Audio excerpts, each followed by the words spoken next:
আসসালামু আলাইকুম এভরিওয়ান, রান্নার ক্যানভাসে নতুন আরো একটা রেসিপিতে সবাইকে ওয়েলকাম করছি। আজকে তৈরি করে দেখাবো মজাদার একটা দারুণ ভর্তার রেসিপি। এই ভর্তাটা যদি একবার পাতে থাকে তাহলে তো আর কিছুই লাগে না, অনায়াসে চোখ বন্ধ করে এক প্লেট ভাত খেয়ে নেওয়া যায়। আর এটা বানাতে যতটা সোজা, খেতে কিন্তু ভীষণ রকমের মজা। চলুন তাহলে কথা না বাড়িয়ে আমি কিভাবে এই ভর্তাটি তৈরি করেছি দেখে নিই। আজকে তৈরি করে দেখাবো ঢেঁড়সের ভর্তা। আর এই ঢেঁড়সের ভর্তাটাকে বানানোর জন্য এখানে আমি নিয়ে নিয়েছি 250 গ্রাম ঢেঁড়স। আর ঢেঁড়সটাকে ভালো করে ধুয়ে নিয়েছি। আর ঢেঁড়সটাকে ধোয়ার পর এখানে ছোট টুকরো করে কেটে আমি যেই পাত্রে ঢেঁড়সটা সিদ্ধ করবো ওই পাত্রে নিয়ে 2 কাপ পরিমাণ পানি দিয়ে ঢেঁড়সটাকে সিদ্ধ বসিয়ে দিয়েছি। চুলার আঁচ একদমই মিডিয়াম টু লোয়ে আঁচে রেখে ঢেঁড়সটাকে সিদ্ধ করে নিতে হবে। এরই মাঝে কিন্তু আমি 2 একবার নাড়াচাড়া দিয়ে নিয়েছি, যাতে করে ঢেঁড়সটা পুড়ে না যায় সেটার দিকেও কিন্তু লক্ষ্য রাখতে হবে। এইভাবে করে কিছুক্ষণ পানিটা শুকিয়ে নিয়েছি।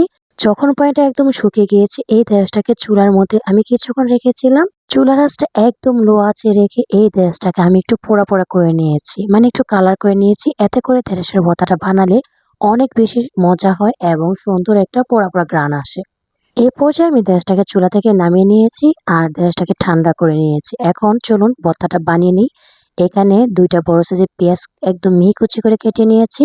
সেই সাথে এখানে দিয়ে দিয়েছি চিলি ফ্লেক্স, সাথে দিয়েছি 1 টেবিল চামচ পরিমাণ লবণ, আর ছিল ধনিয়া পাতা কুচি। এগুলো এখন ভালো করে হাতের সাহায্যে মথে নিতে হবে। অবশ্যই হাতের সাহায্যে এই ভর্তাটা তৈরি করবেন। এইভাবে করে ভালো করে আমি সবগুলো উপকরণ মথে নিয়েছি। এখন আমি সিদ্ধ করে রাখা ঢেঁড়সগুলো দিয়ে আবারও হাতের সাহায্যে মথে নিয়েছি। এইভাবে করে আমি সম্পূর্ণ ঢেঁড়সগুলো পেঁয়াজের সাথে ভালো করে মথে নিয়েছি। ব্যাস তৈরি হয়ে গেল আমার ঝটপট ঢেঁড়সের ভর্তা। আর এই পর্যায়ে যখন সবগুলো ঢেঁড়স মথে নেওয়া হয়ে গিয়েছে এই পর্যায়ে এখানে দিয়ে দিয়েছি 1/2 চামচের মতো সরিষার তেল। আর সরিষার তেলটা দিয়ে মাখিয়ে ভর্তাটা বেশ রেডি। এখন শুধু গরম ভাতের সাথে খাওয়ার পালা।